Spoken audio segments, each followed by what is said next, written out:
Ladies and gentlemen, we got the moment you've all been waiting for. Plato's Republic, Part 2. It was an amazing read, so let's go ahead and unpack this and get started. So in Part 1, we set up three main questions that the book seeks to answer. The first of which is, what is justice? The second is, who is a just person? And the third is, when is justice useful? So Part 2 kind of skips over the first two questions and really focuses on the third, but it uses the third question, when is justice useful, to answer the first two. And you'll see what I mean as we continue on. So in order to answer this question, when is justice useful, Socrates kind of zooms out of the individual and focuses on a community, a city, or a town, whatever you want to call it. And he sets up this town and how everybody interacts. He has shopkeepers, farmers, salesmen, all of the above, anything that you can think of to go in a basic level town. And within there, it helps us understand how justice works at a macro level, and then we can apply it to our own lives at a micro level. And Socrates wastes no time in answering that third question. The answer to when is justice useful is all the time. It doesn't matter what profession you're doing.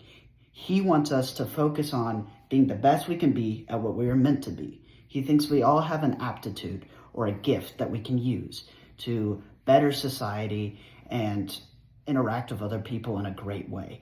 And he believes that we can be just in all of our interactions. You can be a just banker, a just fisherman.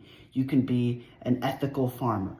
So no matter what you're doing, you can be just in doing it. It's here where Socrates, in his discussion with Glaucon, adds in luxury and how that can affect a society.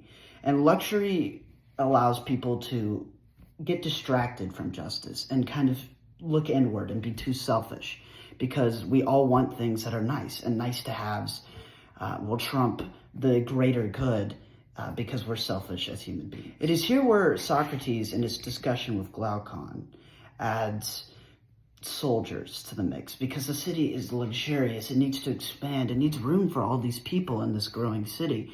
And so they need to declare war on their neighbors to get more territory. And you may be thinking, why does soldiers have to do anything with my life? Well, he explains what makes a good soldier. And I know many of you aren't going to be soldiers, but these attributes can be applied to anyone who's been put in charge of other people. So instead of what makes a good soldier, you can look at it as what makes a good leader.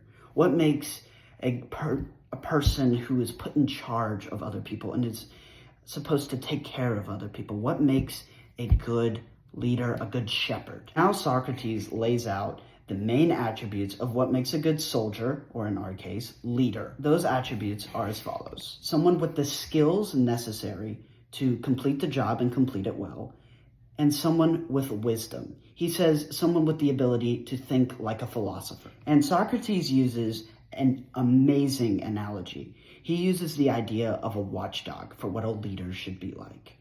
A watchdog is kind and gentle to those whom he knows, but is vicious and ferocious and violent with those he doesn't recognize. And he says the dividing line between that gentleness and that viciousness and violence and need and drive to protect is knowledge. Knowledge of those he knows, and knowledge of who is safe, and knowledge of those he doesn't know and who could be potentially dangerous.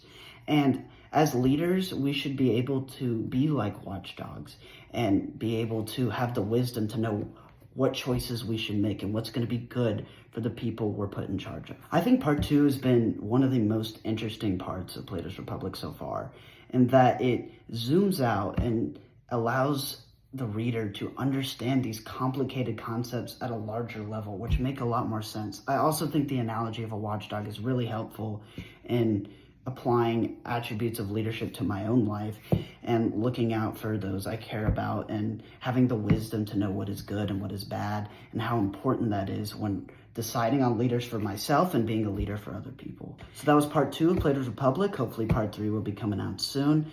If you have any questions, leave them down in the comments section below. Y'all have a good one.